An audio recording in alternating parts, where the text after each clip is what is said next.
Viewers, welcome back to another video of শ্রেষ্ঠ শ্রী। আজকের ভিডিওতে আমরা কথা বলতে চলেছি অ্যাবাউট বুমেরাং মুভির রিভিউ নিয়ে। তো বুমেরাং মুভি কিন্তু অনেক আগে রিলিজ হয়ে গেছিলো এবং এটা অনেক লেট রিভিউ হচ্ছে। তো যতই লেট রিভিউ হোক, যেহেতু আমি মুভিটা দেখেছি এবং মুভিটা আমাকে অনেক ভালো লেগেছে, তার জন্য আজকে রিভিউটা করতেছি। তো চলুন মুভির রিভিউ শুরু করা যাক। তো প্রথম কথা হচ্ছে, বুমেরাং মুভি যে সাবজেক্টের উপর তৈরি করা একটা সায়েন্স ফিকশন বেসড মুভি কিন্তু, এবং তার উপর কমেডি রয়েছে। তো ঠিক আছে, তো এইটা হচ্ছে সিম্পল একটা জনরার ফিল্ম, এবং এই জনরাতে কিন্তু ম্যাক্সিমাম বাংলাতে কোনো সিনেমা সেরকম হয় না। ঠিক আছে, সায়েন্স ফিকশন বেসড হবে প্লাস কমেডি থাকবে, এরকম মুভি কিন্তু সচরাচর দেখতে পাওয়া যায় না। এবং প্রায় প্রায় যে মাস কমার্শিয়াল সিনেমা যেগুলো আমরা বলি, যেমন জিৎ যে ধরনের সিনেমা করে, তার থেকে কিন্তু একটু ব্যতিক্রম ধরনের চেষ্টা করা হয়েছে এই সিনেমাতে। এবং এই সিনেমার ডিরেক্টর হচ্ছে সৌভিক কুণ্ডু, অনেক ভালো একটি কাজ করেছে। মিউজিক দিয়েছে নীলায়ন চ্যাটার্জি। প্রথম কথা হচ্ছে, এই মুভিতে আমার পজিটিভ থিংগুলো সবার আগে তুলে ধরবো। তো সবার আগে যে পজিটিভ থিং আমার নাম্বার 1 লেগেছে, সেটা হচ্ছে এই মুভির কনসেপ্ট, এই মুভির থিওরি। এই মুভিতে যেভাবে কাজ করা হয়েছে সেটা সব থেকে ভালো লেগেছিলো, এবং কনসেপ্টটা সব থেকে ইউনিক।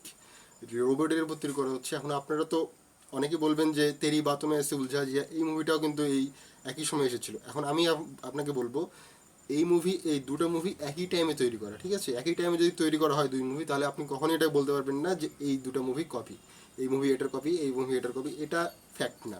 তার উপর এই মুভির যে রোবট নিয়ে তৈরি করা হয়েছে ইত্যাদি ইত্যাদি, এই বিষয়গুলো বাংলার মানুষের ক্ষেত্রে নতুন। ঠিক আছে, বাংলা মানুষ রোবট নিয়ে, আমি একটা মুভি দেখেছিলাম হচ্ছে অনেক আগে ছিল SBF এর, এটা প্রায় 18-19 সাল কি 20 সালের এদিকে এসেছিল একটা SBF এর মুভি।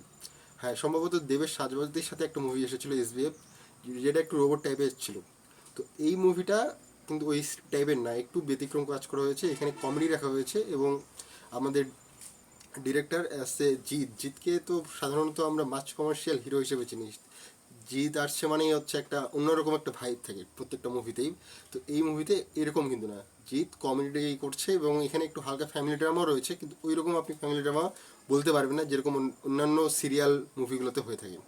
তো এগুলা কিন্তু প্রথম ফ্যাক্ট যে এই মুভিটার কনসেপ্টটা খুব ভালো, ইউনিক। রোবটকে তুলে ধরা হয়েছে, সায়েন্স ফিকশন বেসড একটা মুভি। এবং এই পুরো মুভিটা, এবং নাম্বার 2তে যেই ফ্যাক্টটা বলবো সেটা হচ্ছে এই মুভির এডিটিং প্লাস এই মুভির যেভাবে এগিয়ে যাচ্ছে, রান টাইমটা অনেক ভালো, ইন্টারভেল অনেক ভালো টাইমে দিয়েছে। প্লাস আপনি মুভিটির প্রথম 30 মিনিটস বাদ দিয়ে, এটা আমি নেগেটিভ ইয়েতে রাখবো। তো পজিটিভ থিং হচ্ছে, প্রথম 30 মিনিট বাদ দিয়ে এর পরবর্তী থেকে মুভিটা যখন আপনি দেখবেন, মুভিটার মধ্যে অনেক ভালো এডিটিং করা হয়েছে। আপনি কখনো মনে হবে না এটা ফিল লাইক বোরিং অথবা অন্য কিছু, আপনার কখনোই মনে হবে না। প্লাস এই মুভিতে যেটা ভালো কাজ করা হয়েছে, একটা গল্প যখন এগোয়, সবসময় একটা গল্প কিন্তু খুব তাড়াতাড়ি এগোয় না।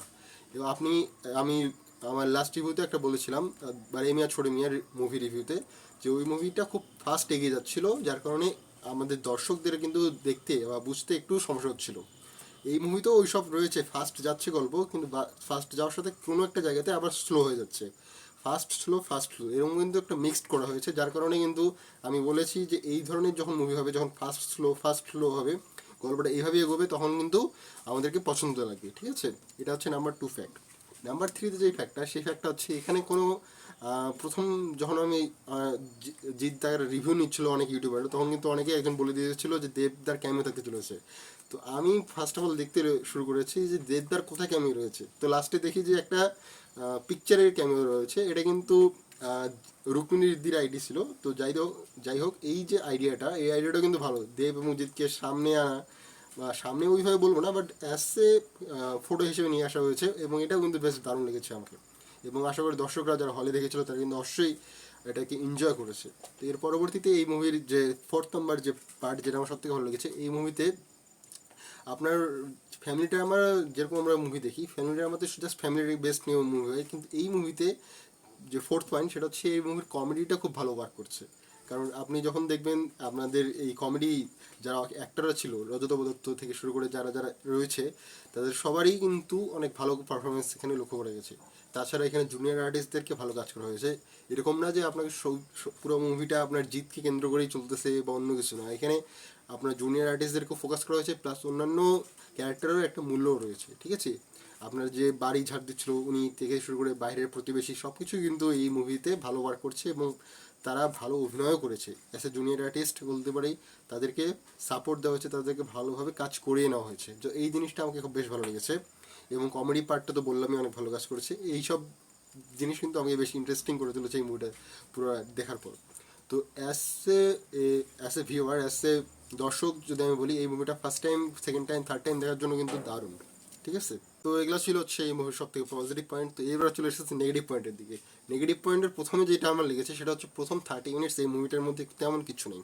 শুধু এই মুভিটা আপনার ইমোশনাল যে দিকগুলো রেখেছে সেগুলিকে আমরা কানেক্টও করতে পারছি না, প্লাস এইসব আমার মনে হয়েছিল অপ্রয়োজনীয়। মানে ঠিক আছে, আপনার একেবারে 30 মিনিটস পর যেখান থেকে শুরু হয়েছিল মুভিটা, সেই জায়গা থেকে যদি শুরু করে দিত ভালো লাগতো। আপনি যদি সাউথ ইন্ডিয়ান কোনো মুভি দেখেন, সেখানেও কিন্তু প্রথম দিকে ইমোশনাল দিক থাকে, কিন্তু সেটা থেকে 2 থেকে 3 মিনিট, 4 মিনিট, 5 মিনিট, সর্বোচ্চ 5 মিনিট, ঠিক আছে। এই মুভিতে টানা 30 মিনিট নিয়ে যাওয়া হয়েছে জাস্ট ইমোশনাল দিকটাকে। এবং অদ্বিতীয়ার নামে একটি গান ছিল যেখানে ইমোশনাল আমরা জিতকে দেখতে পাচ্ছিলাম, তো এই গানটাও কিন্তু প্রথম দিকেই নিয়ে আসা হয়েছে, এটা কিন্তু ঠিক হয়নি। আমার মতে এই গানটাকে যদি পরে নিয়ে আসতে পারতো, পরের দিকেও কিন্তু জিতের একটা বিচ্ছেদের মতো একটা, জিত আর রুক্মিণীর বিচ্ছেদের মতো একটা ঘটনা কিন্তু ঘটেছিল, তো সেই সময় যদি নিয়ে আসতো তাও কিন্তু অনেক ভালো হতো। তো এইটা একটা নেগেটিভ পয়েন্ট। তাছাড়া আমার পুরো মুভি দারুণ লেগেছে, এনজয় করার মতো, এবং প্রথম দিক থেকে মানে প্রথমবার দেখার মতো কিন্তু একটা মুভি, এবং পরের বার দেখতে আমি অবশ্যই ইন্টারেস্ট বোধ করব।